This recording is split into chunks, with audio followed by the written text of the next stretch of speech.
Coucou tout le monde, voici pour une nouvelle vidéo et je tourne cette vidéo le 1er janvier 2026 au matin et cette update lecture sera donc la première vidéo de 2026.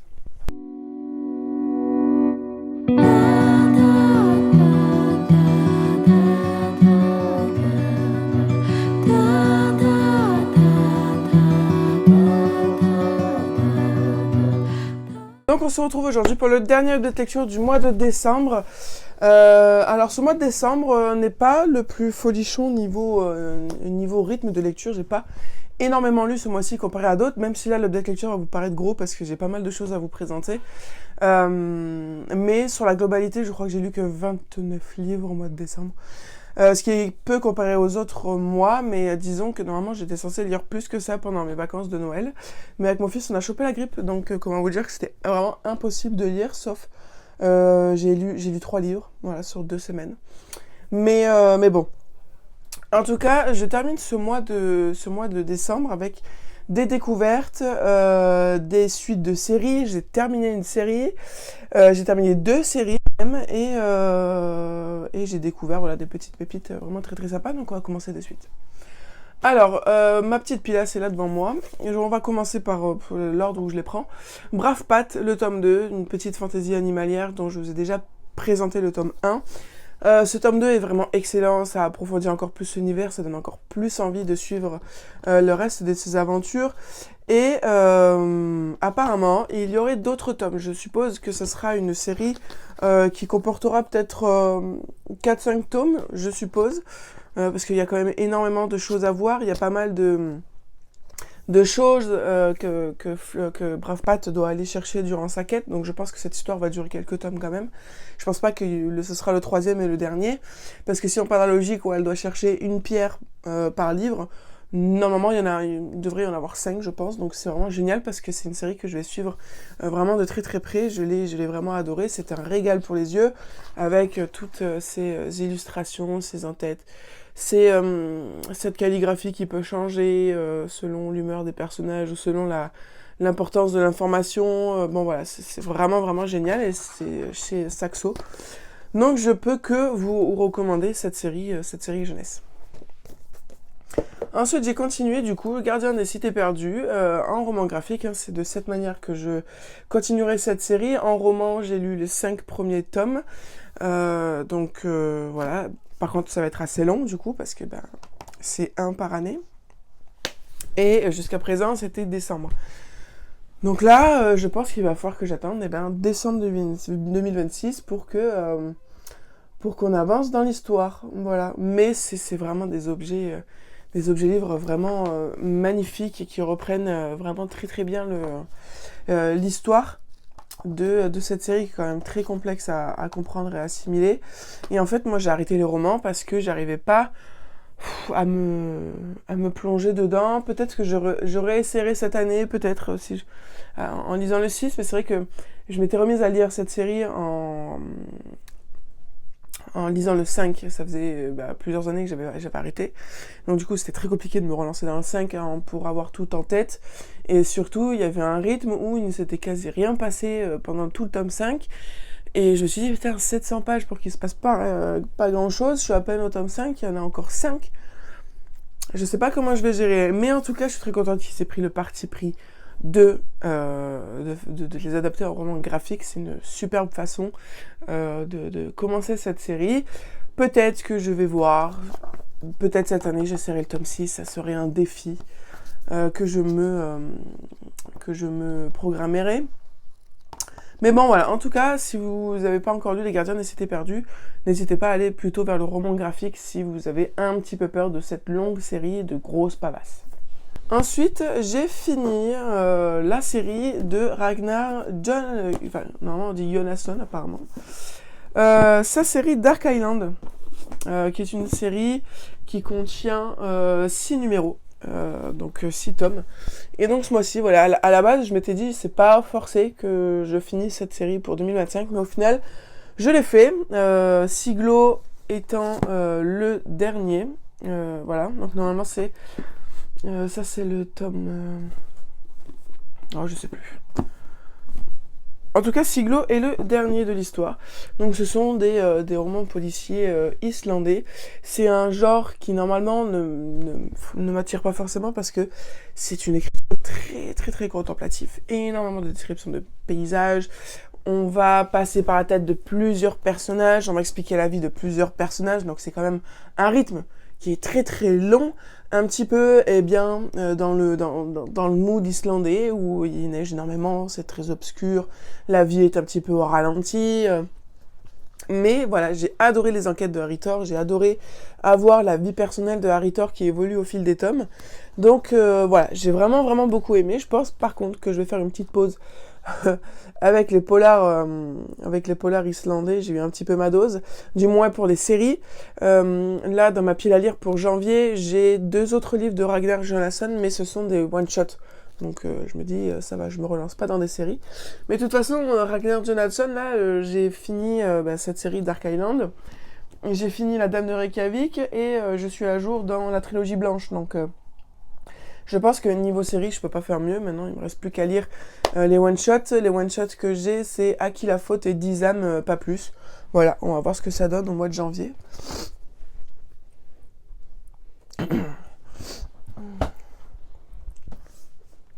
Ensuite, niveau webtoon, j'ai continué Comment tuer la vilaine, le tome 4, j'aime toujours autant, et j'ai précommandé le tome 5, c'est une histoire en 7 tomes, donc on approche de la fin, et j'ai super hâte de finir cette série. Je pense, au rythme où il publie, je pense que d'ici fin 2026, on aura terminé cette série, donc je pourrais vous en parler dans sa globalité. Mais j'aime vraiment beaucoup, voilà. En ce monde, Eris est une âme étrangère, prête à tout pour survivre, quitte à mourir. Voilà, elle incarne normalement une jeune fille qui est vraiment détestée et qui n'est pas censée bien finir. Et du coup, on va suivre comment elle va se dépatouiller dans ce personnage de roman, comment elle va s'habituer à vivre avec les personnages, comment elle va essayer de déjouer les plans de certains personnages, etc. etc. Donc voilà, j'aime vraiment beaucoup cette histoire. Ensuite, Webtoon, j'ai commencé une nouvelle série qui est Demoiselle Lapine et le grand méchant léopard. C'est je pense que ça va être une romance, mais j'aime vraiment beaucoup parce que ça parle de métamorphes. Et pour l'instant, j'ai jamais lu de roman qui parle de métamorphes. Là, on va suivre une jeune lapine, en fait, qui est une jeune fille de 18 ans qui n'arrive pas encore à se transformer dans sa forme humaine. Et elle va être la risée de sa famille, et du coup, elle va être abandonnée dans le territoire des léopards. Et le léopard qui est ce monsieur-là, et qui va recueillir la lapine, et qui va essayer de comprendre qui est ce lapin, pourquoi elle n'arrive pas à se métamorphoser, etc. etc. Bon là, c'était très introductif, on nous balance plein de petits détails, mais du coup, je pense que ça sera une série que je vais continuer.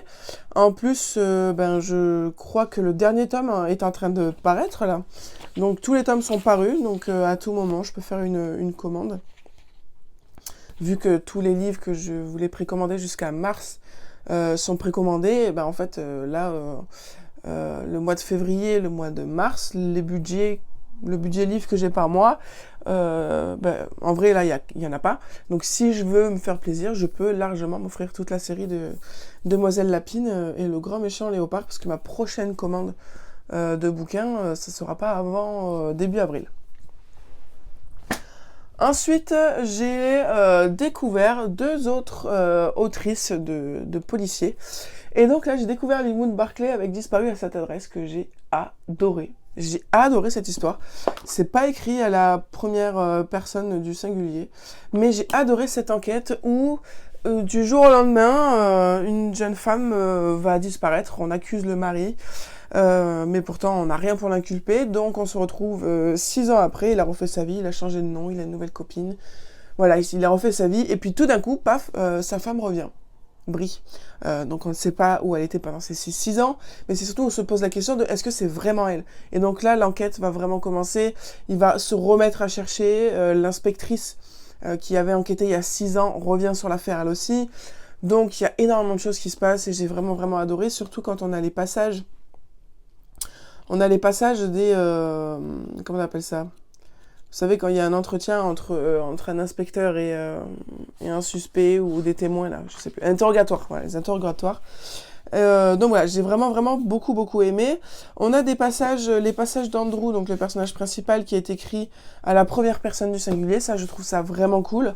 Le reste des autres chapitres, notamment de l'inspectrice Hardy, c'est écrit à la troisième personne du singulier. Donc c'est plutôt pas mal aussi. Non, vraiment, là, j'ai vraiment beaucoup aimé la plume de Linwood Barclay, donc je vais en essayer d'autres d'elle, mais c'est vrai que là, le pitch m'avait vraiment... c'était celui qui m'avait le plus plu quand j'ai fait mes recherches sur elle, cette histoire de femme qui réapparaît 6 ans après, voilà, moi j'aime vraiment beaucoup.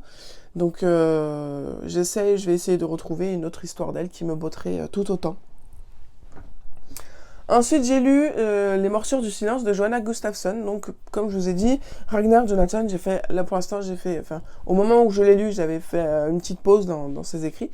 Et du coup, je voulais essayer un autre auteur de polar islandais. Et donc, du coup, il y avait Johanna Gustafsson, dont j'avais déjà lu L'île de Yule. Donc, c'est pas non plus super inconnu, mais bon, il fallait quand même que j'approfondisse la plume. Et celui-ci, je l'ai vraiment adoré aussi. J'ai adoré cette lecture. Là, il va y avoir des meurtres qui sont assez sanglants, qui vont être mis en scène, qui vont être costumés. Il va y avoir des rapports faits entre les meurtres d'aujourd'hui et des meurtres d'il y a 30 ans, je crois. Donc, c'était très sympa. En plus, c'est assez court. Même en gros caractère, il fait que 340 pages. Donc, ça va direct dans le lard. Voilà, j'ai vraiment beaucoup aimé. J'ai adoré le commissaire et la jeune enquêtrice française qui collaborent en Suède. Et voilà, pour moi, ça l'a vraiment très bien fait. Là aussi, du coup, je vais voir ses prochains livres. Mais là, j'ai vu le prochain de Johanna Gustafsson. Il s'appelle Ici et Maintenant. Mais bon, il fait 600 pages. C'est une grosse bricasse. Donc, je sais pas si je vais me diriger vers lui. Peut-être que je vais voir ce qu'elle a fait avant d'autres. Et puis vraiment, si j'adore encore, peut-être que je pourrais me lancer dans la brique.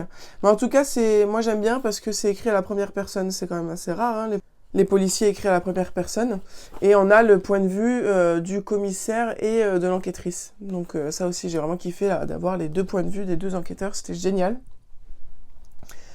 Ensuite, j'ai terminé une série, c'était pas prévu, mais j'avais besoin d'une lecture facile et simple, donc j'ai terminé La Reine des éléments, la première trilogie. Après, il y a d'autres séries, il y a La Reine des failles de minuit, l'Académie des failles du destin. Enfin bon, c'est une autrice qui est très prolifique au niveau des romans de fantasy comme ça et de harem inversé. Mais pour l'instant, je me contente à cette série. Peut-être que dans l'année, je lirai une autre de ces séries. Mais c'était quand même une série où il y avait énormément de smut. Alors faites attention. Mais l'histoire en elle-même, l'intrigue première est vraiment super prenante avec les pouvoirs élémentaires, les secrets cachés, une chancelière bizarre, une mère disparue, une mère qui aurait peut-être décimé 99% de la population des faillis de l'esprit, une jeune fille qui se retrouve à devoir avoir un compagnon pour chacun de ces 5 éléments. Ça fait beaucoup de relations, ça fait beaucoup de smut du coup. Mais c'était vraiment très bien, en vrai de vrai. C'est un petit peu le plaisir coupable, si vous voulez. On lit ça parce que c'est bon, mais c'est pas le meilleur qu'on puisse faire, quoi. Mais voilà, c'est très léger pour l'esprit, c'est très facile d'accès. Voilà, c'est un petit plaisir coupable, et moi je peux que vous le conseiller si vous aimez les harems inversés, la magie élémentaire, les faillés, les intrigues politiques, les intrigues de cour. Voilà, allez-y. Ensuite, j'ai lu une petite BD, évidemment. Je me suis fait ce petit cadeau avec la sortie de cette 5e saison de Stranger Things, qui d'ailleurs, je vais regarder aujourd'hui, 1er janvier 2026. Ce soir, quand le petit est couché à 8h, je regarde le dernier épisode de Stranger Things. Mais du coup, voilà, j'avais envie de marquer le coup et de m'acheter ces petites BD parodique de Stranger Things, mais je dois vous dire que malgré mon amour pour Bloody Harry, j'avais beaucoup aimé aussi La Terre du Milieu, mais pas trop à gauche. J'aime beaucoup ces histoires ces BD parodiques. Je me suis dit, mais ça va être génial avec Stranger Things. Mais en fait, c'était pas si drôle que ça. C'était assez répétitif, c'était pas très recherché. Un petit peu déçu, en vrai. Un petit peu déçu. On aurait pu faire beaucoup mieux niveau humour. On a l'impression que ça a été un petit peu fait à la va-vite et qu'on n'est pas allé vraiment chercher, comme dans Harry Potter, des références bien particulières qui peuvent être comprises que par ceux qui ont vraiment vu toutes les saisons, quoi. Et donc, du coup, c'était pas dingue, par exemple, parce que pour Seigneur des Anneaux et pour Harry Potter, bon, pour moi, plus particulièrement Harry Potter, quand on comprend des vannes que d'autres ne comprennent pas, parce qu'ils ne connaissent pas aussi bien l'univers, on se sent un petit peu particulier, on se sent vraiment proche du coup de ceux qui ont écrit ces blagues, parce que on a l'impression qu'ils les ont écrits spécialement pour nous. Et là, j'ai pas trouvé ça avec Stranger Things, et j'ai vu que sur Babelio, c'était un avis qui était quand même assez partagé, beaucoup disaient à peu près la même chose, que voilà, c'était pas les plus drôles, que c'était très facile, enfin bon, voilà. C'est dommage, c'est ma petite déception. Autre déception, mais parce que très dérangeant, Némésis de Xavier Massé. Alors j'en ai énormément parlé sur Instagram en story quand je l'ai lu. Je l'ai même après lu en diagonale parce qu'en fait, l'histoire l'intrigue en elle-même est bonne, les personnages sont bons, l'idée est bonne, mais le problème c'est que c'est les idées que l'auteur a eues pour écrire ce roman qui me dérange énormément.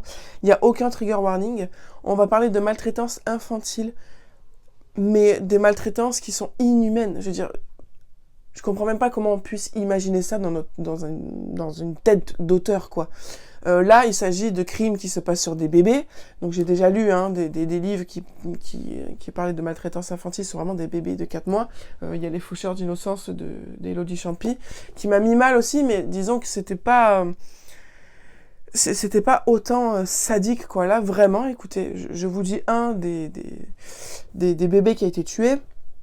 Parce qu'en plus, on a les rapports du légiste, donc vraiment, c'est hyper décrit. Et il y a un bébé de 4 mois qui a été tué, et en fait, le tueur a trouvé ça drôle de mettre un tuyau dans les fesses du bébé, et de faire passer des fourmis cannibales. Et donc, du coup, le bébé, en fait, se faisait dévorer de l'intérieur par les fourmis. Et il nous expliquait combien de temps il a hurlé, enfin... Pour moi, je trouve ces idées super dérangeantes. À quel moment on pense à mettre un tuyau dans le cul d'un bébé et de mettre des fourmis... Enfin, pour moi, c'est trop dérangeant. C'est trop dérangeant, je vous le dis, parce que si vous souhaitez le lire, il faut que vous soyez prévenus, parce que j'ai trouvé ça super choquant et je comprends pas comment on peut imaginer ça, je comprends pas comment on peut éditer ça sans mettre en début de livre des trigger warnings. Vraiment, il n'y a rien. Le seul avertissement qu'il y a, c'est juste pour dire qu'il n'y a pas de ressemblance avec des personnes existantes, mais il n'y a aucun trigger warning, alors que vraiment, là, on est dans une époque où on fait la chasse au trigger warning, et là, il n'y a rien du tout. Non, c'était beaucoup, beaucoup trop pour moi, et c'est un livre qui date de 2020, donc bon, il y a 5 ans, avec les trigger warnings, on n'était pas comme ça, mais alors là, vraiment choqué, et je vous le dis, hein, c'est un bébé là que je vous ai parlé, il y en a 4 ou 5 en tout. Donc imaginez bien que c'est pas le plus horrible. Donc voilà, moi je peux pas, et il va repartir directement parce que je peux vraiment pas. Je peux vraiment pas, j'ai pas du tout passé un moment, Non. Ensuite, il ne restera plus que 3. J'ai lu le roman de l'Avent de Franck Chiliez, le roman Maudit. Je sais pas, en vrai, si je vais continuer le roman de l'Avent. Parce que celui-là m'a un petit peu déçu, lui aussi. C'était très très long, très répétitif. Il utilise ce pouvoir de revenir dans le passé pour faire des trucs vraiment débiles, hein, des trucs débiles d'ado. J'ai vraiment pas accroché, et le souci, c'est que je crois, on était le 17 décembre, j'étais en train de craquer, j'avais plus envie de le lire, vraiment, ça m'avait gonflé. Et du coup, je me suis dit, bon, si je veux le continuer, si je veux avoir le fameux d'histoire, il faut que je le continue d'un coup. Donc, j'ai pas continué à ouvrir un chapitre par jour. Le 17 décembre, je l'ai terminé, et j'ai lu les 7 chapitres qui restaient, parce que c'était soit ça, soit je l'abandonnais. Donc voilà, alors il y a eu beaucoup d'avis aussi qui disaient que c'était beaucoup adolescent, mais bon, c'est une maison d'édition jeunesse, donc à un moment donné, c'est cohérent que ça soit pour des adolescents et que ça soit des adolescents. Donc il faut pas s'attendre à ce que Franck Chiliez n'écrive que pour les adultes s'il édite dans une maison d'édition jeunesse. Donc ça, cette critique, je la trouve vraiment débile, hein. C'est comme se plaindre que l'héritier des Draconis, c'est trop pour de la jeunesse. Putain, mais c'est édité chez Gulfstream, et Gulfstream, c'est une maison d'édition jeunesse, bref. Donc, c'est pas le niveau ado qui me saoule, le truc, c'est que il a voulu faire beaucoup trop de suspense, il a voulu mettre beaucoup trop trop de suspense, tue le suspense, comme on dit, en fait. Après, on nous perd, on s'ennuie, on n'a pas envie de découvrir ce qui se passe, c'était très répétitif, on voyait la fin venir à des kilomètres, donc bon. Ouais, un petit peu déçu, ça m'a pas forcément donné envie de lire d'autres livres de Franck Tilliez à destination des adultes. Mais bon, voilà. C'est dommage parce que c'était prometteur et tout. Mais bon, moi j'aurais essayé, hein, j'aurais essayé. L'année prochaine, je pense que je me prendrai peut-être un roman de l'avant, jeunesse, basique, voilà, qui fait rire, qui est bon mood, qui est facile, voilà. Là, bon, bah, je pense que ça aurait été mieux que ce soit un livre qui soit pas à ouvrir un jour après l'autre. Si c'était juste un roman tout court, ça aurait été très bien, je pense. Ensuite, je me suis acheté en vendant d'autres livres le dernier Ragnar Jonasson, donc qui est en fait une espèce de recueil. On a une nouvelle inédite, donc Nota, qui est l'enquête qu'a menée Harry Thor, donc l'enquêteur de Dark Island. Donc là, nous avons l'inspecteur Harry Thor dans cette série de 6 bouquins. Et là, nous allons avoir en fait dans Nota l'enquête que va mener Harry Thor sur la disparition de son père. Voilà. Donc c'était très intéressant, mais c'était pas non plus folichon. Et puis surtout, le livre coûte 29 €. Et c'est vrai que moi je me le suis acheté parce que je me suis dit bon, je pense que cette enquête sera intéressante et tout ça, mais pas tant que ça. Le livre, enfin cette partie du livre ne fait que 200 pages. Et le reste, vous avez le premier tome de la série Dark Island, donc Snor. Parce qu'après, c'est Snor, Nat. Alors, c'est ça. Je suis désolée, je ne sais pas prononcer les mots en islandais. Mais le premier tome, c'est Snor. Ça, c'est le premier tome. Après, on a Nat. Après, on a Sot, Vic, Mork et Siglo. Voilà. Donc, voilà. Pour moi, là, du coup, j'ai perdu la moitié de l'argent du livre parce que j'ai déjà lu Snor. Donc, c'est dommage. Et à la fin du livre, vous avez aussi une petite nouvelle de 5 pages qui va être une nouvelle aussi qui va parler de Harry Thor, mais qui va parler d'un Noël en particulier entre le 5e et 6e tome. Donc, c'est vrai que c'est à la fois une bonne manière de récompenser les lecteurs fidèles, parce qu'on a deux choses inédites comme ça, mais 29 €, ça fait quand même très très cher avec un livre que, normalement, si vous lisez l'enquête ici, et si vous lisez la nouvelle inédite, c'est que vous avez lu normalement la série, parce que c'est vraiment indispensable à la compréhension de la série. Et du coup, voilà, nous, on a que ça, et au milieu, bon, on a un tome 1 que normalement, on a déjà lu.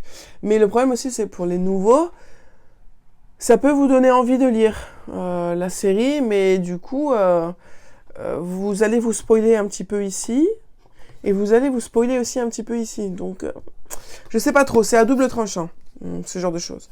Ils auraient dû juste sortir un Nota d'un côté, avec la nouvelle inédite, et laisser le roman Snor de l'autre côté, quoi. Donc, celui-là, je pense pas que je vais le garder, parce que 29 € quand même, ça me fait un peu grincer des dents pour seulement 215 pages de kiff. Voilà, je pense qu'il ira trouver une nouvelle famille. Ensuite, une BD, j'ai terminé Le Château des Animaux, donc le tome 4. J'en ai parlé dans ma vidéo des sagas que vous verrez la semaine prochaine, je pense, ou dans 2 semaines. Donc c'est le fin mot de l'histoire de la révolution des animaux du château contre le roi bœuf, le roi taureau, pardon, le président taureau. J'ai beaucoup aimé cette fin. On a énormément de choses qui se passent. Je peux pas vous spoiler en plus si vous n'avez pas lu les 3 premiers, mais c'est une histoire, voilà, de révolution, de soulèvement du peuple face à la tyrannie de la présidence. Ça donne des idées par rapport à ce qui se passe en ce moment, j'ai envie de dire. Mais voilà, je vous conseille fortement cette série, maintenant qu'elle est complète. Vous pouvez foncer et lire les 4 tomes d'un coup, vous serez pas déçus. Je l'ai fait lire à ma collègue qui ne lit jamais quasi de BD, et elle a adoré.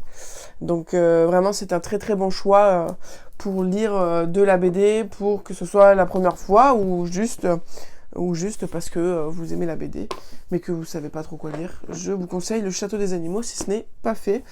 Ou alors pour ceux qui ont lu Les Châteaux des Animaux, mais qui attendaient impatiemment le tome 4, je peux vous dire, allez-y, foncez, même si ça dépend de votre niveau de votre vous révolutionnaire. Soit la fin peut convenir, soit ça peut ne pas vous convenir parce que ça ne vous semble pas assez comme révolution. Voilà, ensuite le dernier livre, et pas des moindres, c'est Un faille sous le sapin de Meredith June, dont j'ai déjà lu Valenbre Academy, les 2 tomes. Meredith June m'a surprise avec cette romance de Noël. Je n'ai jamais lu de romance de Noël, je n'ai pas vocation à lire de la romance de Noël. Mais là, c'est une romance de Noël fantastique, avec des faillets, avec des histoires de cours au gré des saisons. J'ai adoré cette histoire. Vraiment, j'ai adoré cette histoire, et pour le coup, je vais, là, demain, le vendredi 2, je vais travailler. Je vais la faire lire à ma collègue parce que mercredi 31 on s'est vu, on a travaillé et elle a essayé de lire une romance de Noël aussi, c'était une romance de Noël de Jenny Colgan et elle appréciait pas du tout. J'ai dit mais attends, essaye de lire la romance de Noël fantastique là fantasy que j'ai lu parce que moi j'aime pas du tout ça les romances de Noël et là ça m'a vraiment plu parce qu'il y a un côté fantasy. Je te l'amène vendredi et donc voilà, vendredi elle va le lire et peut-être que je vous en parlerai plus tard pour vous dire ce qu'elle en a pensé. Mais j'ai adoré cette histoire, c'était très simple, en 220 pages, ça fait vachement le taf. Et puis en plus, du coup, en 2026, va y avoir une suite. Donc ça, j'ai très très hâte de la lire aussi, parce qu'on s'y attache à nos petits personnages, on a envie de découvrir les autres cours, du coup la cour du printemps, de l'été et de l'automne, parce que là du coup c'est la cour de l'hiver. Voilà, j'ai énormément aimé cette petite histoire où une jeune avocate parisienne va perdre sa grand-mère, elle va devoir se rendre dans les Pyrénées pour vendre la maison de sa grand-mère, sauf que dans cette maison, il y a un homme, un faillet de l'hiver, qui est là pour remplir la mission de trouver l'amour pour cette jeune femme, parce que s'il n'y a pas assez d'amour dans le monde des humains, ça déséquilibre du monde des failles. Donc ça va être des speed dating, ça va être des choses comme ça qui vont être organisées, il va essayer de la coacher en amour, etc. Tout en sachant très bien que les deux vont finir ensemble. Voilà. Donc c'était très très sympa, mais il y avait ce côté magique que j'aimais beaucoup parce que du coup il avait des pouvoirs de l'hiver, des pouvoirs de glace. On parlait du fait qu'il y avait certaines personnes qui étaient élues pour être des glacières, donc qui étaient en fait responsables de la passation entre les humains et les faillés dans chacun des mondes, si vous voulez, ce sont ceux qui accueillent les faillés quand ils arrivent dans le monde des humains, mais qui sont sans pouvoir, mais qui sont au courant du monde des faillés. Donc voilà, moi j'ai trouvé ça vraiment super super intéressant, je me suis beaucoup plu dans cette histoire, et j'ai super hâte d'y retourner du coup en 2026. Donc voilà pour ce dernier de lecture du mois de décembre 2025. Je vous souhaite encore une très très bonne année et puis on se retrouve dimanche prochain, voire même mercredi prochain parce qu'il y a énormément de vidéos que je vais faire. Donc il y en a beaucoup qui vont sortir. Je vous fais plein de gros bisous et je vous dis à très très vite sur la chaîne pour une nouvelle vidéo.